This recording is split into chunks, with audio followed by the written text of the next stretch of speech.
Welcome to the Faster, Easier, Better Show with your hosts LeeSilber and Ellen Goodwin. Welcome to the Faster, Easier, Better Show. I'm your host, Ellen Goodwin, along with my co-host. Hello, I'm Winston Churchill. Wow, that was a surprise. Well, welcome back from the dead, Winston. Right. No, I was just thinking about famous people throughout time and how they manage time. Oh, and how okay, sure. we can learn from them, even though, like you just pointed out so eloquently, they're dead. Don't you know? I just thought, let's go back in time. Okay. Let's time travel, right? Perfect. Let's do it. Tell me some famous people and their time strategies. And also try and make it applicable to today. So Okay. Going back to yesterday to learn how we can be better today. So I think one of the things we talk about is, we got to do more.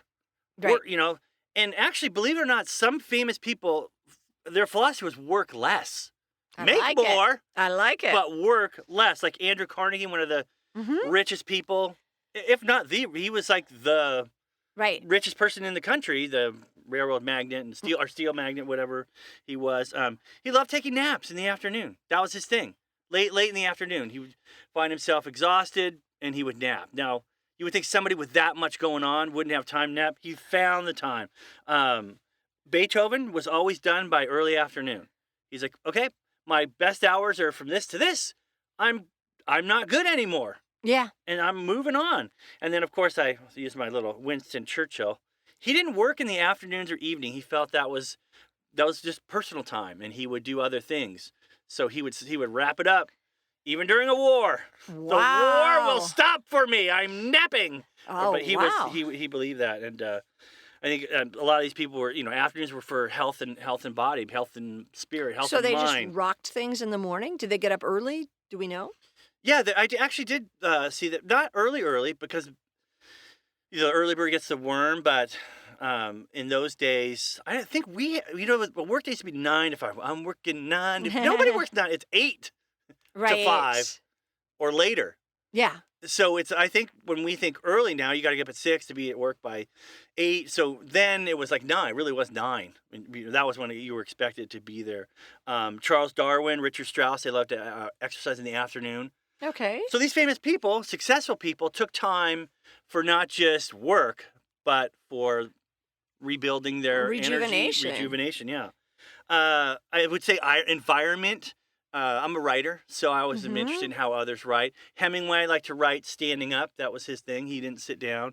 He wrote early in the morning. Then he went down to the bars. You know what else Hemingway did is he would stop when he thought the writing was good, and he could be right in the middle of a sentence, so that the next day when he came back to write, he could just pick up that sentence and he would automatically be right back into his writing. There was no, dilly-dallying around. He was just, boom, right in there. Yeah. I just think what I'm saying is, so we are like, I think a lot of us still think of our office as we have a chair and we have a desk and we have walls. And yet, like Agatha Christie didn't even own a desk. Really? Yeah.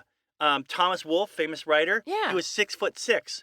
Uh-huh. He used the top of the refrigerator as his desktop. I mean, wasn't a full-size refrigerator, but you. Like, holy crap! But my point is, like, we need to rethink.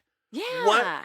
What a work environment is, because it's not the same for everyone. Some people need the structure of an office, Yes. a desk, a chair, a computer, whatever. No windows. Uh-huh. But we need to learn what it is. Like Maya Angelou preferred to just get away from the office. She'd rent a cheap hotel with no frills.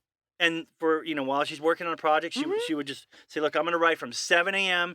till 2 p.m. daily. A lot of writers, that's about the time that they would quit up. J.K. Rowling wrote on a train because she had to. And she wrote in a cafe. And in a cafe. So Yeah. find your environment is what I'm saying. And surround yourself with things that make you more productive, whatever, or eliminate things that make you unproductive. Yeah, going back to Maya Angelou. So every town she ever lived in, she kept a hotel room. It wasn't like she would So just do I, check. but for different reasons. But it wasn't like she would just go, that was where she wrote. And I think one of the things that cracks me up the most about it is she wrote laying in the bed. She would just lay across the bed, and she, in an interview, talked about that her left elbow was always so tired because she would prop herself up and write. But she didn't use a desk. She just laid on the bed and wrote. Speaking of elbows, did you know you can't touch your tongue to your elbow? Go ahead, try. I'm not It's going to. We're impossible. doing a podcast. Sorry. Henry Ford, what we learned from him, automation. Right. For us, there are things that don't need to be done that are, artificial intelligence, whatever you want to call it, have made those tasks irrelevant. We don't need to do a lot of things. Look at things you can automate to speed things up. That's what changed the auto industry. Henry Ford changed his cars were one of the first, but it was more his process of building them to make them affordable that makes him unique. And I think we can learn from that. Sigmund Freud, I like Sigmund Freud.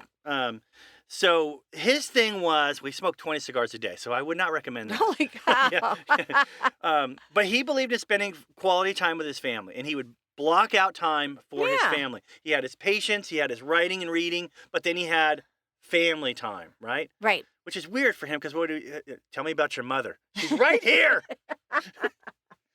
And then, of course, Ben Franklin is known as the master time manager. Oh, yeah. And he would always ask himself, what good did I do today at the end of the day? And what can I do better tomorrow? Or what's most important tomorrow? So planning was a big part of his success and how he would do it. And his other thing was, I should always be doing something useful. Oh, wow. So he wasn't really sitting around on Facebook or anything. All right. Well, thank you for the history lesson. I think we can all learn a lot from that. And be with us next week on the Faster, Easier, Better show. See what you can learn then.